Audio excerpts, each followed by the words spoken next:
Ok, donc on reprend la suite de la correction de l'exercice 17. On était arrivé à la question C ici. En éliminant toutes les autres possibilités, montrer que xy égale yx. Indication, utiliser l'ordre de xy. Alors, l'ordre de xy, il est égal à 3. Hein. Il est égal à 3, comme c'est le cas de tous les éléments de G. Ici, on a tous les éléments non neutres, ils sont tous d'ordre 3. Donc, en particulier, on sait que dans ce groupe, ici, dans la question 2, un groupe d'ordre 9 qui ne contient pas d'éléments d'ordre 9, n'importe quel élément à la puissance 3, ça fait toujours 1. Alors, donc c'est un petit peu fastidieux, hein, mais ça va être assez intéressant. Mais clairement, bien sûr, ici, on fait ça avec un groupe d'ordre 9. Si on avait un groupe d'ordre 25, ça serait un peu embêtant d'avoir 24 cas à traiter. Ici, comme c'est un groupe d'ordre 9, va avoir 8 cas à traiter. Donc ici, on s'intéresse donc à xy. Alors, d'après la question précédente, comme on sait que G c'est H union YH union Y au carré H, ça c'est H par définition. Hein. H c'est le sous-groupe engendré par X qui est un élément d'ordre 3, donc qui contient 1x x au carré. Ensuite c'est YH, YH c'est Y multiplié par un élément de H, donc Y fois 1, Y fois X fois X au carré. Ensuite il y a Y au carré H, Y au carré H c'est Y au carré fois 1, Y au carré fois X, Y au carré fois X au carré. Donc ça c'est la liste des éléments de G. Et je sais que G il est d'ordre 9. Donc en fait, il n'y a pas de répétition dans cette liste. Je sais que les éléments de G, ils s'écrivent tous de façon unique comme un élément de cette liste. Donc XY, c'est un élément de G, puisque la loi elle est interne. Hein. X c'est un élément de G, Y c'est un élément de G. La loi elle est interne, donc XY il est forcément quelque part dans cette liste. Alors pour montrer que, nous on va essayer de montrer que XY est égal à YX, ce qui va nous permettre de montrer par la suite que G est abélien.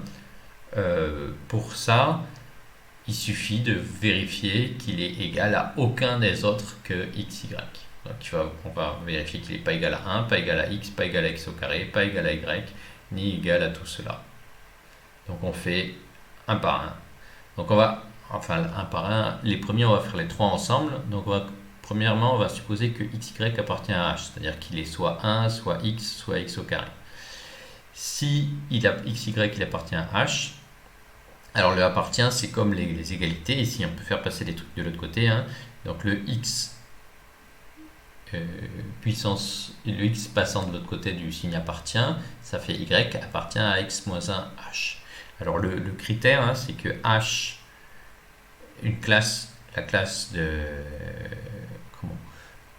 la classe d'un élément, mettons th est égal à h si et seulement si t appartient à h. Donc ici x moins 1, comme x il appartient à h, x-1 il appartient à h, puisque h c'est un sous-groupe, et donc x-1 h est égal à h. Ok, je redis, hein, le critère pour que un truc h ça soit égal à h, un truc étant un élément, il faut que cet élément appartienne à h. x-1 bien sûr appartient à h. H c'est un sous-groupe, il est stable par passage à l'inverse. Et c'est le sous-groupe engendré par x, donc par définition il contient x. En l'occurrence, comme h c'est l'ensemble 1x carré, il faudrait que x puissance moins 1 ça soit un de ces éléments. Hein. C'est un de ces éléments là. Bien sûr, c'est comme h il est d'ordre 3, comme h est d'ordre 3 et comme x est d'ordre 3, ça veut dire que x puissance 3 égale à 1, donc le x puissance moins 1 en fait c'est égal à x au carré. Hein. X moins 1 c'est x au carré. Ok, donc on a rendu impossible les trois premiers.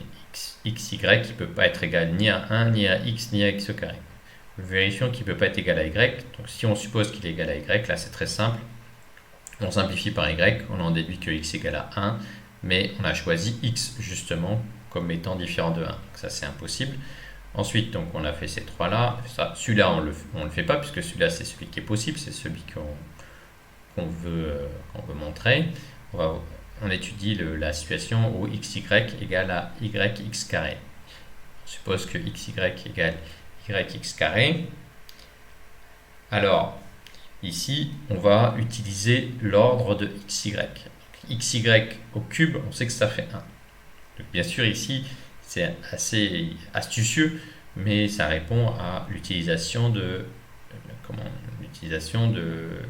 l'indication qu'on nous a donnée. Donc, qu'est-ce que c'est xy au cube? C'est xy, xy, xy. Donc, ici, on a plein de xy partout. On a certains xy, on sait que xy égale yx au carré. Donc, ici, il faut intelligemment remplacer un des xy par yx carré.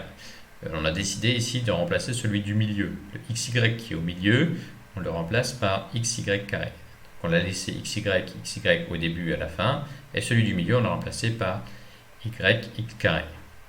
Alors c'est chouette parce que ici, x carré x, ça va faire x3, et on sait que x3 c'est égal à 1. N'importe quoi à la puissance 3, ça fait 1.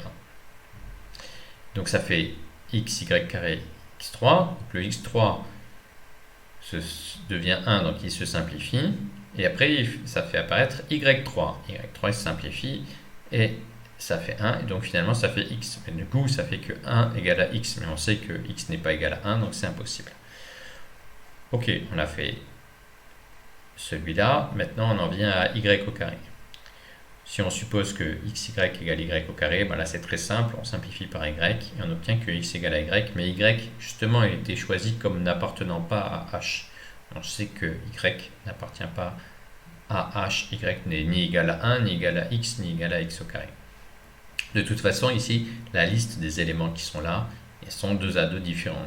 Chaque fois qu'on va avoir qu'un élément de cette liste est égal à un autre élément de cette liste, on aura quelque chose d'impossible.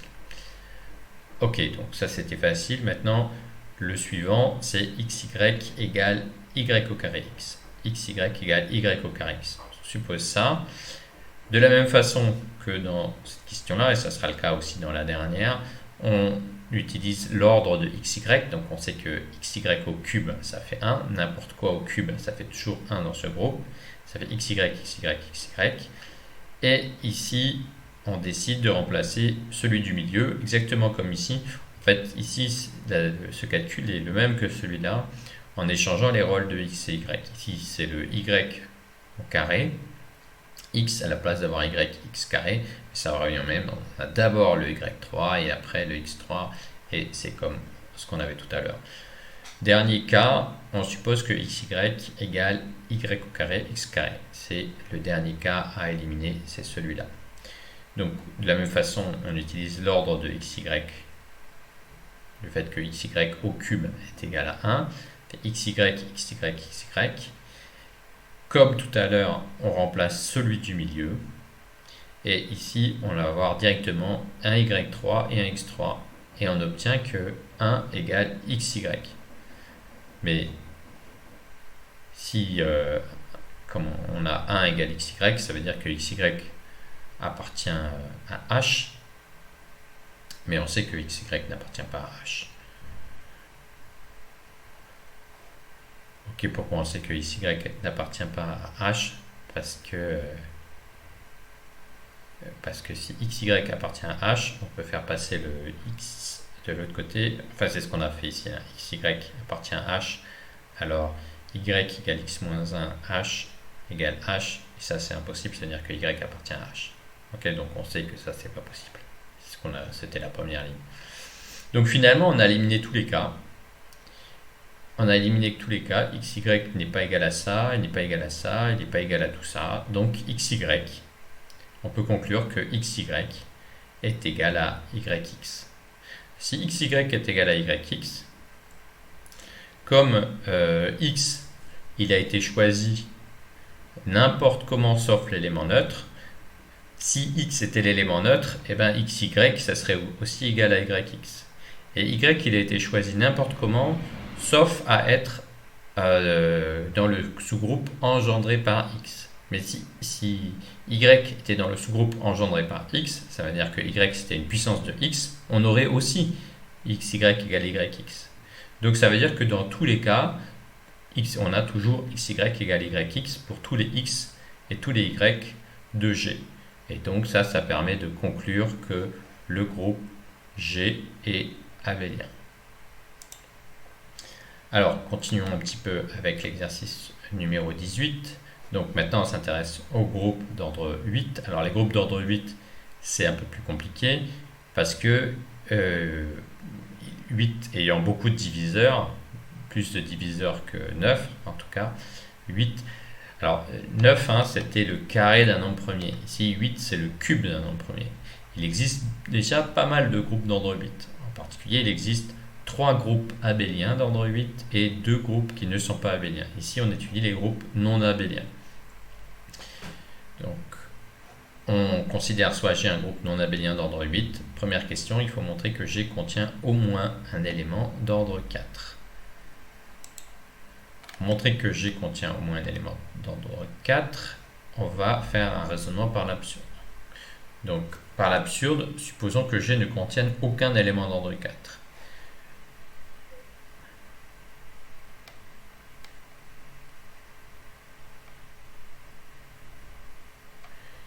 Alors, je sais que le groupe n'est pas abélien. Alors, on a dit tout à l'heure, le n'est pas abélien, ça implique qu'il n'est pas cyclique. Comme il n'est pas cyclique, il n'a pas d'élément d'ordre 8. Donc, on sait que le groupe G ne contient aucun élément d'ordre 8. G ne contient aucun élément d'ordre 8 parce qu'il n'est pas abélien, et puisqu'il n'est pas abélien, il n'est pas cyclique. C'est la contraposée de cyclique implique abélien, pas abélien implique pas cyclique. Et pas cyclique, pour un groupe d'ordre 8, ça veut dire pas d'élément d'ordre 8. Donc on n'a pas d'élément d'ordre 4, puisqu'on vient de supposer qu'il y a, par l'absurde, on a supposé qu'il n'y avait aucun élément d'ordre 4. On sait qu'il n'y a aucun élément d'ordre 8 parce qu'il n'est pas abélien, donc pas cyclique. Donc on va, pour montrer qu'il est abélien et avoir une contradiction, puisqu'on a supposé par l'absurde, pour avoir une contradiction, on va montrer que, comme tout à l'heure, on va montrer qu'il est abélien en montrant que quel que soit x appartient à g, x au carré égale à 1.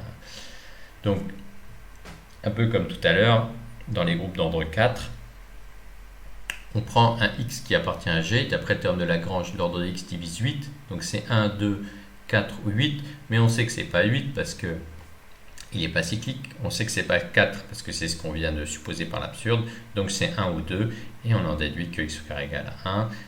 Toujours d'après l'exercice qui dit que si on a quel que soit x appartient à g, x au carré égale à 1, on sait que ça implique que g est abélien. Nous, on sait que notre groupe, par hypothèse, il n'est pas abélien. Eh bien, ça, on peut conclure notre raisonnement par l'absurde en disant que g contient au moins un élément d'ordre 4. Et on a fait la question 1. Donc, il y a au moins un élément d'ordre 4. Donc, on note H, le sous-groupe de G engendré par cet élément d'ordre 4. Donc, G est engendré par un élément d'ordre 4. Ici, on va essayer de décrire la décomposition de G en classe à gauche, modulo H. Alors ici, c'est un petit peu plus simple que tout à l'heure, puisque ici, on avait 3 classes. Ici, on n'a que 2 classes. La situation, on n'a que 2 classes. C'est une situation particulièrement facile. Donc, on a que l'ordre de H est égal à l'ordre de A, qui est égal à 4. Donc, on a un sous-groupe d'ordre 4. Donc l'indice, c'est l'ordre de G divisé par l'ordre de H. Donc c'est pas 4 divisé par 2, il y a une erreur ici, c'est 8 divisé par 4. Parce que dans G, il y a 8 éléments, et dans H, il y a 4 éléments. Donc il y a 2 classes. Il y a 2 classes à gauche modulo H. Et bien pour avoir les 2 classes, il suffit de prendre toujours la classe de l'élément neutre, H, et puis la classe d'un autre élément. Ici, on a choisi, on l'a appelé B, n'importe quel élément qui appartient pas à H.